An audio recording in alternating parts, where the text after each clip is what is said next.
नमस्कार, बहुत स्वागत है आप सभी का। आप देख रहे हैं टोटल न्यूज, आपके साथ मैं हूं पंकज रौतेला। हरियाणा में एक साथ चुनाव की सुगबुगाहट तेज होती दिख रही है। बीजेपी के नेता अब खुल्लम खुल्ला यानी खुलकर ये बात करने लगे हैं कि बीजेपी के वरिष्ठ नेता और पूर्व केंद्रीय मंत्री चौधरी वीरेंद्र सिंह ने कहा कि उनका अनुमान है कि हरियाणा में लोकसभा और विधानसभा चुनाव एक साथ होंगे।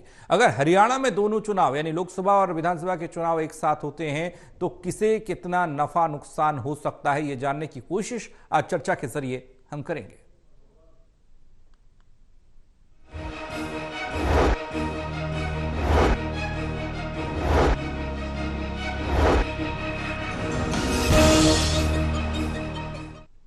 एक साथ चुनाव के नफा नुकसान पर चर्चा के लिए हमारे साथ मौजूद हैं Devendra Kathuria, associate editor Panipat, doctor Mahesh Kumar, associate editor Hisar, Virendra Soren ji वरिष्ठ पत्रकार। आप तीनों का स्वागत है। चर्चा की शुरुआत करें उससे पहले खबर रिपोर्ट के जरिए।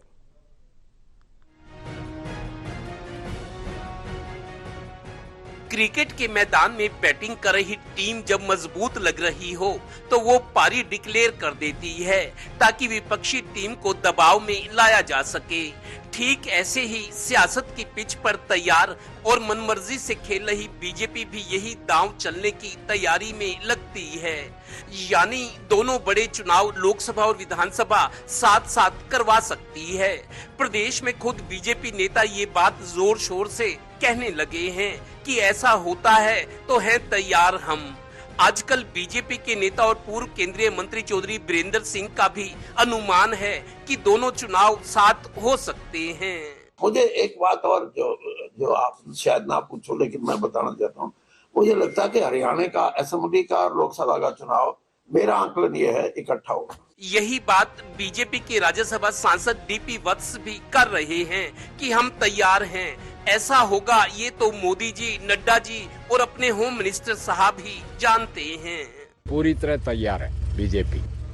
सर आपको क्या लगता है? इस बात का तो पार्टी जाने, मोदी जी जाने, अमित शाह जी जाने, होम मिनिस्टर हैं या नड्डा जी जाने। हम तो फौज हैं, तैयार हैं, लड़ाई का हुक्म तो कोई और ही देगा। और अब सबसे काम की बात, अगर ऐसा होता है यानी लोकसभा और विधानसभा चुनाव प्रदेश में इकट्ठा होते हैं तो क्या नफा नुकसान हो सकता है?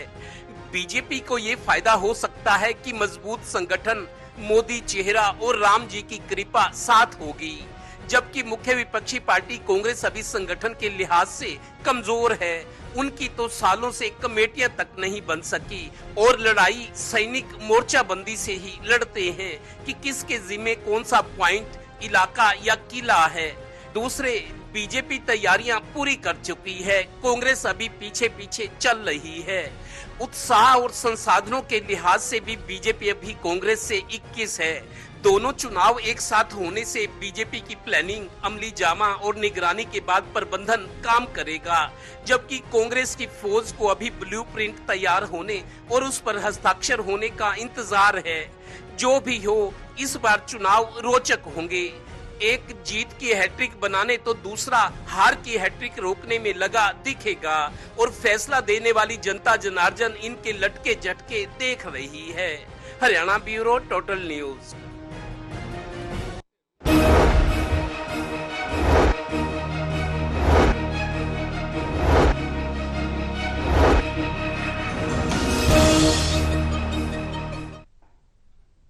हालांकि जब तक चुनाव का ऐलान नहीं होता, लोकसभा और विधानसभा के चुनाव एक साथ होंगे इस बात पर मोहर नहीं लगती, तब तक अगर मगर की स्थिति में सवाल होंगे। लेकिन इन सवालों के शोर के बीच ये तो जाना ही जा सकता है कि कौन सी पार्टी कितने पानी में है और किसको नफा हो सकता है और किसको नुकसान हो सकता है अगर लोकसभा विधानसभा के चुनाव एक साथ हुए। देवेंद्र, चर्चा की शुरुआत आपसे हम करने जा रहे हैं। मुख्यमंत्री ने कहा, अब वरिष्ठ बीजेपी के नेता कह रहे हैं, यानी कि बार बार बातें हो रही हैं तो कुछ तो आग लगी है, धुआं तभी निकलता है। क्या समझा जाए, कितनी तैयारियां हैं सियासी दलों की? देखिए पंकज, जब अनुकूल हालात हो तो आदमी फैसला लेने का जोखिम उठा सकता है। बीजेपी के साथ ही भी यही बात है। आज जिस तरीके से मोदी जी का चेहरा विधानसभा चुनाव में सामने आया, राम मंदिर के उद्घाटन को लेके पूरा जोश है लोगों में, जिस तरीके से लोगों को जोड़ने की कोशिश हो रही है, और हरियाणा में भी पार्टी का नेतृत्व परिवर्तन है। कुछ इस तरह के कारण बने हैं जिससे बीजेपी नेताओं, कार्यकर्ताओं और पूरी पार्टी का हौसला उफान पर है। मैं फिर वही बात कहता हूं, जब हालात अनुकूल हो तो आदमी जोखिम लेने का साहस कर सकता है। बीजेपी ये भी जानती है कि जो उनकी मुख्य प्रतिद्वंदी पार्टी है कांग्रेस, उसकी आज तक कमेटियां नहीं बनी। कांग्रेस मतलब अपने आप को संभालने की स्थिति में अभी नजर नहीं आ रही। हालांकि पार्टी मजबूत है, मुकाबला देने की क्षमता रखती है कांग्रेस बीजेपी को हरियाणा में, चाहे लोकसभा चुनाव चाहे विधानसभा चुनाव है। लेकिन जहां तक मजबूती की बात है, जहां तक फैसले लेने की बात है, उनका इंप्लीमेंटेशन है, मेरे को लगता है कांग्रेस के मुकाबले बीजेपी कहीं ज्यादा अनुकूल हालात में है और फैसले लेकर उनको अमली जामा पहनाने की लगातार कोशिश करी है। और हरियाणा सरकार ही नहीं, अगर एक साथ चुनाव होते हैं लोकसभा विधानसभा, तो हरियाणा की बात करें, क्योंकि लोकसभा के साथ उन राज्यों के चुनाव हो सकते हैं जिनका कार्यकाल खत्म होगा, उनमें हरियाणा अग्रणी राज्य है और बीजेपी रूल्ड स्टेट है, यहां पे दिल्ली से सटा हुआ है। और हरियाणा में बीजेपी अनुकूल स्थितियां देख रही है कि अगर चुनाव इकट्ठा हो जाए तो मोदी जी का चेहरा है, राम मंदिर की जो माहौल बना हुआ है, और उसके अलावा जो 3 विधानसभाओं में मतलब आशा के अनुरूप ऐसा नहीं था कि बीजेपी की सरकारें बनेगी प्रचंड बहुमत से, वो चीज भी हुई। तो कुल मिलाकर बीजेपी का हौसला अभी बहुत ऊंचाई पर है और उसके मुकाबले कांग्रेस मोपेश अभी मजबूरी की स्थिति में और कमजोरी की स्थिति में है। और जो हाईकमान है, पार्टी हाईकमान है या बड़े नेता आरएसएस के हैं, बीजेपी के हैं, प्रदेश नेतृत्व है, वो देख रहा है कि फायदा और नुकसान क्या हो सकता है। लेकिन मैं पंकज एक आशंका ये भी जाहिर करता हूं, कुछ बीजेपी नेताओं से बात में ये बात लगातार सामने आती है, जब मैं उनसे पूछता हूं कि क्या इकट्ठे चुनाव हो सकते हैं, तो बीजेपी की जो बैठकों में लगातार सक्रियता से जुड़े हुए हैं, उनमें एक तो बंदा ऐसा जरूर कहते जी पार्टी ऐसा जोखिम नहीं उठाएगी कि हरियाणा के चुनाव लोकसभा के साथ हो जाए। मैंने पूछा ऐसा क्यों? उनको एक आशंका शायद ये है कि एक वर्ग विशेष जो पार्टी का विरोध कर रहा है हरियाणा में, उनको ये लगता है कि अगर इकट्ठा चुनाव हो गए, अगर वो हरियाणा में तीसरी बार बीजेपी सरकार बनाने से रोकना चाहते हैं या नहीं चाहते कि तीसरी बार बने, अगर कहीं जोखिम ये है कि वो लोग कहीं मोदी जी को भी वोट ना दे जो एक वर्ग विशेष है, इस बात से पार्टी अंदर खाते डरी भी हुई है। हालांकि पूरा आकलन किया जाता है, पूरा विचार विमर्श होता है, सामूहिक तौर पर फैसले लिए जाते हैं, सबकी सर्वसम्मति होती है। तो एक बात तो यह है कि हाईकमान और केंद्र सरकार या बीजेपी का नेतृत्व ये देख रहा है कि हरियाणा में चुनाव साथ कराए तो फायदा हो सकता है क्योंकि परिस्थितियां अनुकूल है। दूसरा वो आशंका है कि अगर साथ चुनाव हुए तो कहीं विधानसभा में जो थोड़ा सा जो कोई प्रतिक्रिया सामने आती दिख रही है, वो प्रतिक्रिया अगर मोदी जी के खिलाफ चली गई, जी ठीक है, जी वो उससे डर रहे हैं कि कहीं मोदी जी का मतलब नुकसान ना हो जाए लोकसभा चुनाव का, इसलिए आशंका भी जाहिर की जा रही है। महेश, आपके जरिए थोड़ा समझना चाहेंगे, हालांकि विपक्षी पार्टियां ये कहती हुई नजर आती हैं जब उनको इस बाबत सवाल किया जाता है कि देखिए लोकसभा चुनाव और विधानसभा चुनाव एक साथ हो सकता है, ऐसे में वो कहते हैं कि देखिए प्रदेश में बीजेपी की सरकार ने अपने काम के बूते वोट मांगने की हिमाकत नहीं रही, इसलिए मोदी के चेहरे और लोकसभा चुनाव के सहारे अपनी नैया पार लगाना चाहते हैं। यानी कि ये भी एक नेगेटिव सरकार के लिए जा रहा है, बीजेपी के लिए जा रहा है।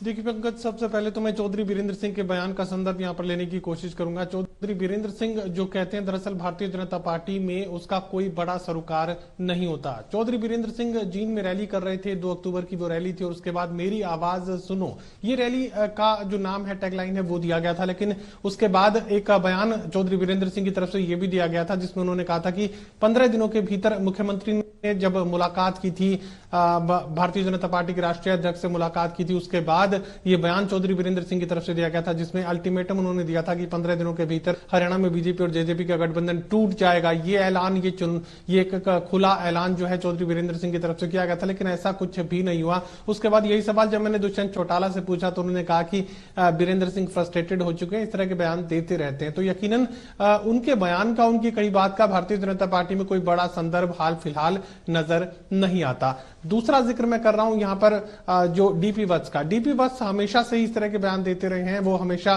फौजी भाषा में अपने शब्दों का इस्तेमाल करते हैं, कहते हैं कि फौज तैयार है फैसला तो कोई और करेगा, आदेश तो ऊपर से आएगा। आदेश इतने ऊपर से आएगा कि ना तो वो मनोहर लाल को पता है और ना ही नायब सिंह सैनी को पता है। जो भी आदेश आना है वो जेपी नड्डा या अमित शाह या प्रधानमंत्री नरेंद्र मोदी, तीन में से एक की तरफ से ही जो बात है वो नीचे कही जाएगी। फिलहाल फैसला तीनों का जो संयुक्त फैसला है वो सामने आएगा। अभी तक तो ना मनोहर लाल को पता है, ना भारतीय जनता पार्टी हरियाणा में किसी को पता है कि विधानसभा और लोकसभा के चुनाव एक साथ होंगे या नहीं होंगे। फिलहाल माहौल सकारात्मक भारतीय जनता पार्टी को नजर आ रहा है। नायब सिंह सैनी से इसकी शुरुआत हुई थी, उसके बाद 3 राज्यों का चुनाव परिणाम।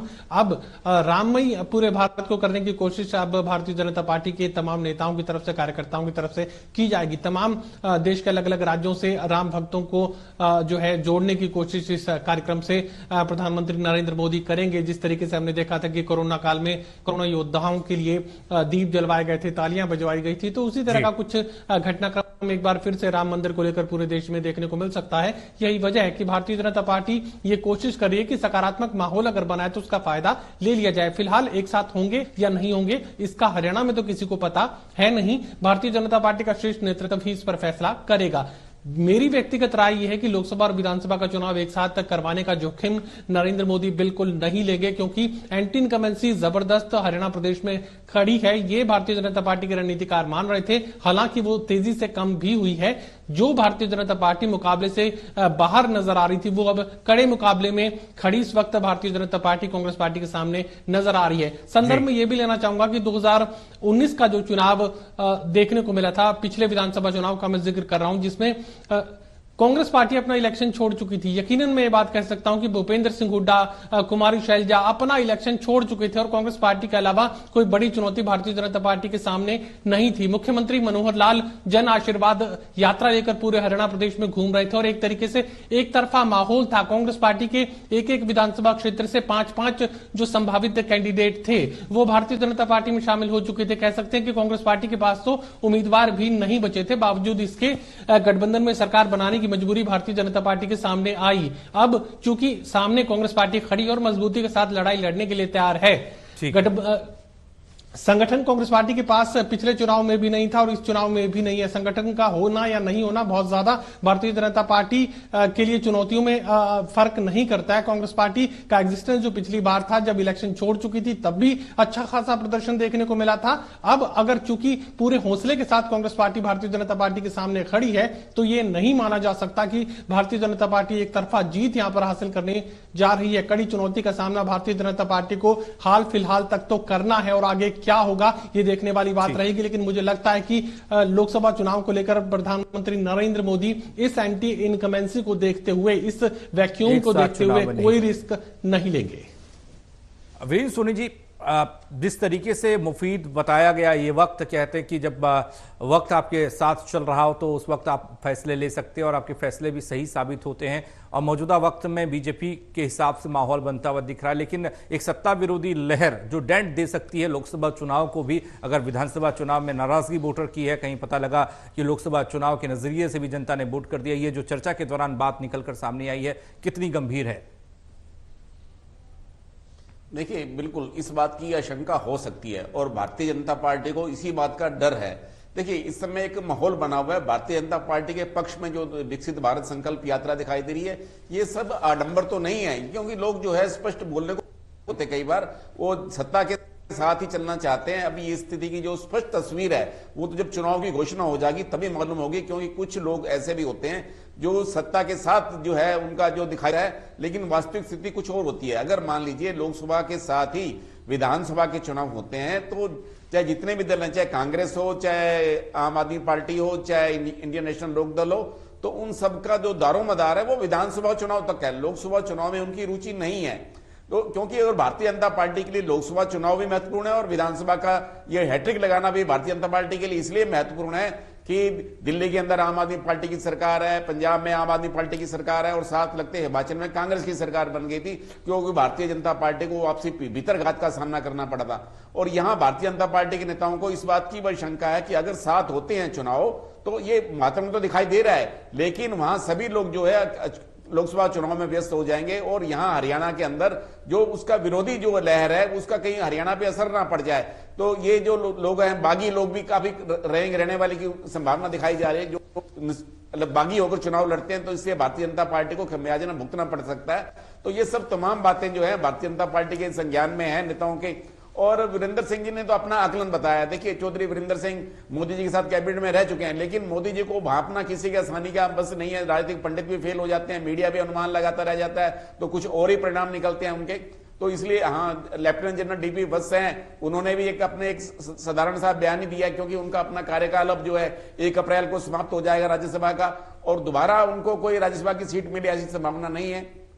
और क्योंकि वो 74 वर्ष के हो जाएंगे, तो मुझे नहीं लगता कि सक्रिय राजनीति में उनकी कोई विशेष भूमिका रहने वाली है। लेकिन उन्होंने एक सरसरी बयान दिया है। लेकिन इस बात का आकलन कि लोकसभा के साथ विधानसभा चुनाव हो या ना हो, बड़ा गंभीर विषय है। इसके बारे में बिल्कुल, जितना पैनल में हम कह रहे थे कि बिल्कुल कोई भी इसका आकलन नहीं कर सकता, मोदी जी क्या फैसले लेंगे कोई नहीं कह सकता। और ये स्थिति यह है कि भारतीय जनता पार्टी को हर मुद्दे पर विचार करना है, कि भीतरघात का भी ध्यान रखना है, और यह भी ध्यान रखना है कि अगर चुनाव 6 महीने बाद भी होते हैं तो भारतीय जनता पार्टी के कार्यकर्ता, भारतीय जनता पार्टी का संगठन तंत्र इतना मजबूत है कि उस दौरान भी वो पूरे देश के जो कार्यकर्ता होते हैं वहां आकर हरियाणा को संभाल सकते हैं। और अगर वैसे तो इस लोकसभा के साथ ही सिक्किम के, अरुणाचल के और उड़ीसा विधानसभा के चुनाव तो तय है ही है, तो इनके साथ अगर हरियाणा का भी अगर चुनाव हो जाए तो उसमें कोई हर्ज नहीं है। लेकिन भारतीय जनता पार्टी के दृष्टिकोण से ये कितना लाभप्रद होगा, ये तो भारतीय जनता पार्टी के वरिष्ठ नेता ही इस बात को पहचान पाएंगे अपने सर्वे के आधार पर, या क्या उनका आकलन रहेगा, इस बारे में अभी कोई अनुमान नहीं लगाया जा सकता।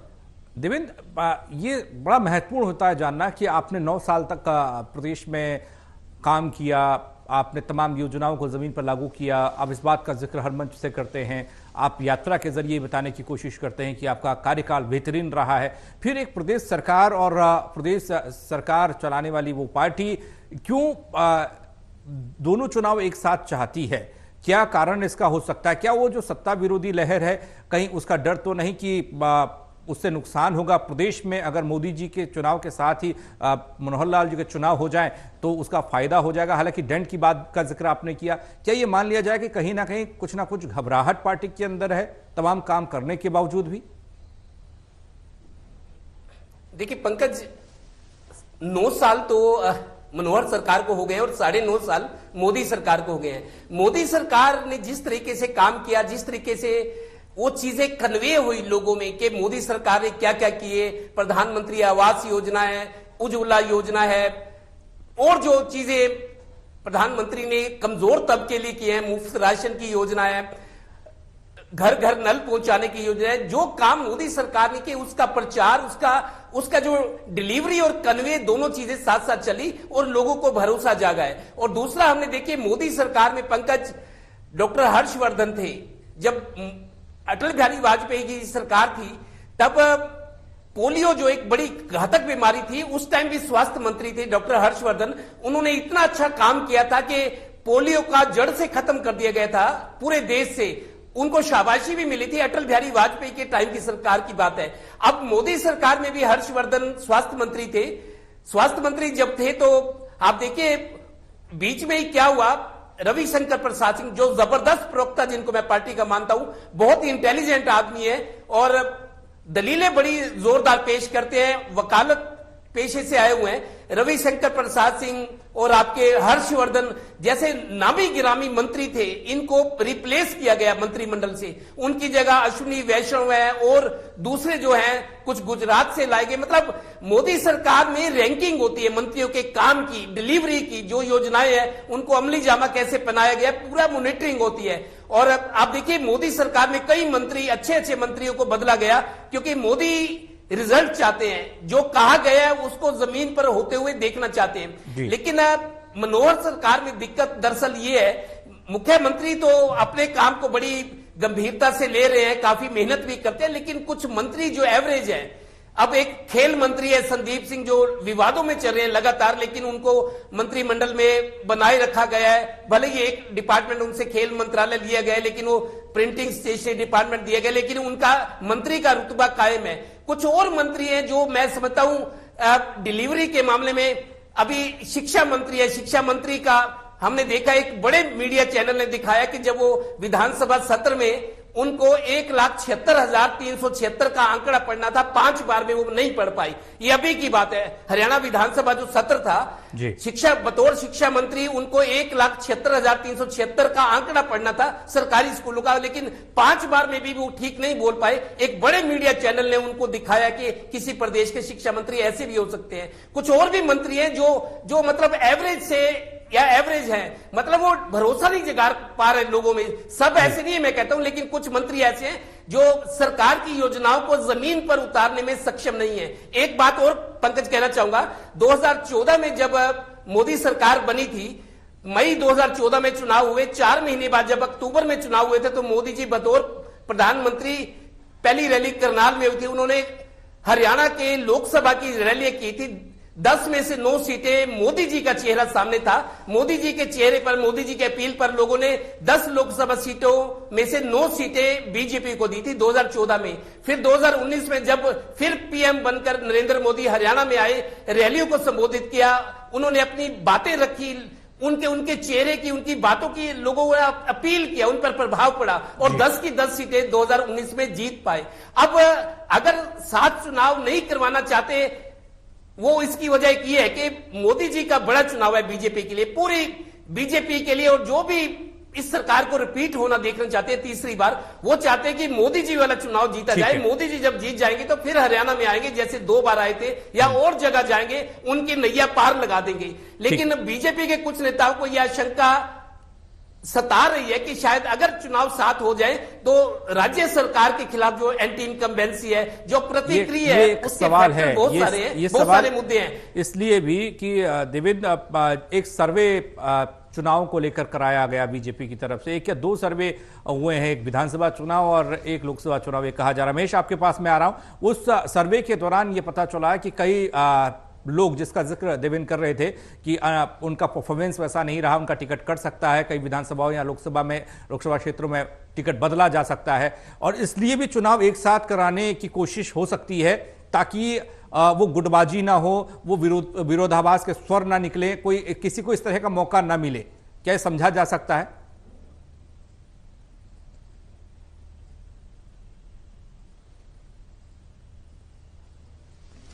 देखिए, जहां तक मौजूदा परिस्थितियां इस वक्त हरियाणा प्रदेश में नजर आ रही हैं, भारतीय जनता पार्टी के किसी भी नेता के लिए, किसी भी मंत्री, कैबिनेट रैंक के मंत्री के लिए इस तरह का विरोध कर पाना शायद उस तरह की परिस्थितियां भारतीय जनता पार्टी में नहीं है। किसी भी तरह का विरोध, किसी भी तरह का टकराव की स्थिति पैदा हो अगर किसी का टिकट काट दिया जाए, मुझे ऐसा लगता नहीं है। फिलहाल जो पार्टी है बेहद मजबूती की स्थिति में हरियाणा प्रदेश में नजर आ रही है, और संगठनात्मक लिहाज से जो भी फैसले लिए जाते हैं, हर किसी को भारतीय जनता पार्टी में उसे स्वीकार करना ही होता है। कुछ लोग, कुछ ऐसे नेता जो कांग्रेस पार्टी से भारतीय जनता पार्टी में शामिल हुए हैं, हो सकता है कि वो इधर उधर एक बार फिर से वापसी का रास्ता अपनाते हुए नजर आए, लेकिन जो मौजूदा परिस्थिति इस वक्त बनी हुई है उसमें टूटकर या किसी भी तरह का विरोध के रूप में सामने खड़े हो, ऐसा तो हाल फिलहाल दिखता नहीं है। लेकिन जो जिक्र मैं कर रहा था कि जब सामने कोई नहीं था, जब सामने लड़ने वाला कोई नहीं था, तब के लिए अपने बूते भारतीय जनता पार्टी सरकार नहीं बना पाई। तो अब कौन सी ऐसी परिस्थितियों में बड़ा परिवर्तन आ गया, कुछ